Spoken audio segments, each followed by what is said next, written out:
दोस्तों नमस्कार प्रणाम। आप सभी का फिर से स्वागत है हमारे YouTube चैनल लक्ष्मी स्टोरी में। दोस्तों हमें अपने कर्तव्य का पालन करने में कभी भी आलस नहीं करनी चाहिए। आज की कहानी भी कुछ ऐसी ही है, तो चलिए कहानी शुरू करते हैं। एक गांव में एक व्यापारी अपने गधे के साथ रहता था। उस व्यापारी का घर बाजार से कुछ दूरी पर ही था। व्यापारी गधे की पीठ पर सामान की बोरियां रख कर बाजार जाया करता था। व्यापारी का स्वभाव काफ़ी अच्छा था। वो अपने गधे का अच्छी तरह से ध्यान रखता था। वैसे तो गधा भी अपने मालिक से बहुत प्यार करता था, किंतु समस्या ये थी कि गधा बहुत ज़्यादा आलसी था। गधे को काम करना बिल्कुल भी अच्छा नहीं लगता था। गधे को तो बस पूरा दिन आराम करना और खाना ही पसंद था। एक दिन व्यापारी को पता चला कि बाजार में नमक की मांग बढ़ गई है।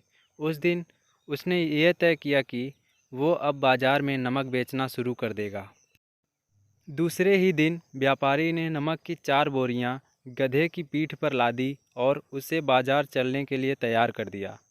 व्यापारी को पहले से ही पता था कि उसका गधा आलसी है, इसलिए वो जब गधा चलता नहीं था तब गधे को धक्का देता था। नमक की बोरियां थोड़ी भारी थी, इस वजह से गधे के पैर काँप रहे थे और उसे चलने में मुश्किल हो रही थी। लेकिन व्यापारी गधे को धक्का देते देते उसे किसी तरह से आधे रास्ते तक ले आता है। व्यापारी के घर और बाजार के बीच में एक नदी थी, जिसे पुल की मदद से पार करना पड़ता था। गधा नदी पार करने के लिए उस पुल पर चढ़ा और कुछ दूर चलने के बाद उसका पैर फिसल गया और वो नदी में गिर जाता है। व्यापारी इस तरह गधे को नदी में गिरता हुआ देखकर परेशान हो जाता है और तुरंत ही तैरते हुए उसे नदी से बाहर निकालने की कोशिश करता है। कुछ प्रयत्न के बाद आखिरकार व्यापारी ने उस गधे को नदी से बाहर निकाल ही लिया। गधा जब नदी से बाहर निकला तब उसने देखा कि उसकी पीठ पर लदी बोरियां अब पहले से हल्की हो गई थी। पानी में गिरने की वजह से अब सारा नमक पानी में घुल गया था और इस वजह से उसकी पीठ पर का बोझ अब कम हो चुका था। दूसरी तरफ सारा नमक पानी में घुलने की वजह से व्यापारी को अच्छा नुकसान हुआ और अब उसे आधे रास्ते से ही घर वापस जाना पड़ा। वो व्यापारी बड़ा दुखी था और गधा पीठ पर बोझ कम होने की वजह से खुश था और उसे तो बाजार तक न जाने की तरकीब मिल गई थी। दूसरे दिन भी बाजार जाते समय जब पुल आया तब गधा जानबूझकर नदी में गिर गया और कल की तरह आज भी उसकी पीठ पर टंगी बोरियों में रखा सारा नमक पानी में घुल गया। आज भी व्यापारी को आधे रास्ते से ही घर वापस लौटना पड़ा। अब तो गधे ने हर दिन ऐसा जानबूझकर नदी में गिरना शुरू कर दिया था ताकि उसे भारी बोरियों का वजन उठाना न पड़े। किंतु व्यापारी को धीरे धीरे गधे की ये तरकीब का पता चल जाता है। एक दिन व्यापारी ने सोचा कि क्यों न गधे की पीठ पर ऐसा सामान रख दिया जाए जिसका वजन पानी में गिरने की वजह से बढ़ जाए।